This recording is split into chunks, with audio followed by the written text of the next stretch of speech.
আসসালামু আলাইকুম সবাইকে। দেশ এবং দেশের বাহিরে আপনারা যারা আছেন সবাইকে মাহে রমজানের শুভেচ্ছা।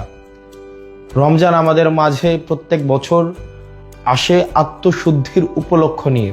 আমাদের যেই জড়া কুরিপু, পরহিংসা, পরশ্রী কাতরতা, রাগ, ক্ষোভ সব কিছুর ঊর্ধ্বে উঠে আমরা যেন আমাদের ইফতার, আমাদের সাওম, আমাদের তারাবি এই প্রত্যেকটি উপলক্ষের মধ্য দিয়ে আমরা যেন আত্মশুদ্ধির উপলক্ষ খুঁজে নিতে পারি।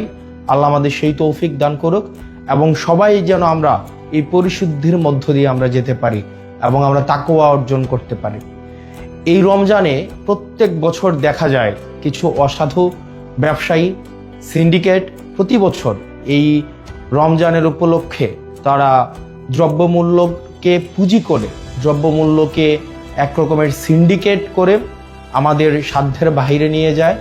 আমাদের জনগণের যেই সাধ্য মূল্যের বাহিরে এই আমাদের নিত্য প্রয়োজনীয় যে বিষয়গুলো রয়েছে, ছোলা, মুড়ি, তেল এবং নিত্য প্রয়োজনীয় যে বিষয়গুলো রয়েছে, তেল, গ্যাস, এই প্রত্যেকটি বিষয়কে দেখা যায় সিন্ডিকেট করে সাধারণ জনগণের সাধ্যের মধ্যে, সাধ্যের বাহিরে নিয়ে যায়।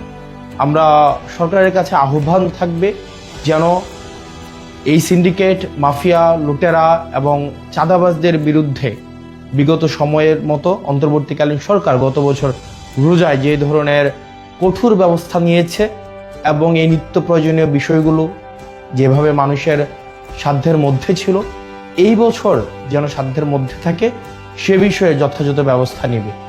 একই সাথে এই রমজানে আমাদের দেখা যায় প্রত্যেক বছর বিদ্যুতের যেই ঘাটতিটা ঘটে সেটা আমরা গত বছর দেখতে পাইনি।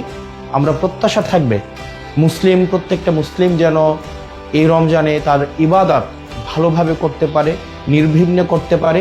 এই জন্য নিরবিচ্ছিন্ন বিদ্যুৎ সরবরাহ যেন ধর্মীয় প্রতিষ্ঠানগুলো এবং বাড়িতে নিরবিচ্ছিন্ন বিদ্যুতের যেন ব্যবস্থাটি সুনিশ্চিত হয় সেই বিষয়ে যথাযথ ব্যবস্থা নেবে। আপনারা দেশে এবং বিদেশে যারা আছেন এই রমজান উপলক্ষে আমাদের মধ্যে যেই ধরনের নেতিবাচক বিষয়গুলো রয়েছে সেগুলো অতিক্রম করে বাংলাদেশের জন্য, প্রত্যেকটি মানুষের জন্য আমরা যেন ইতিবাচকতার বার্তা নিয়ে আসতে পারি। আল্লাহ আমাদের সেই তৌফিক দান করুক। সবাই ভালো থাকেন, সুস্থ থাকেন। রমজান আমাদের মধ্যে রহমত এবং বরকত নিয়ে আসুক। আসসালামু আলাইকুম ওয়া রাহমাতুল্লাহি ওয়া বারাকাতুহু।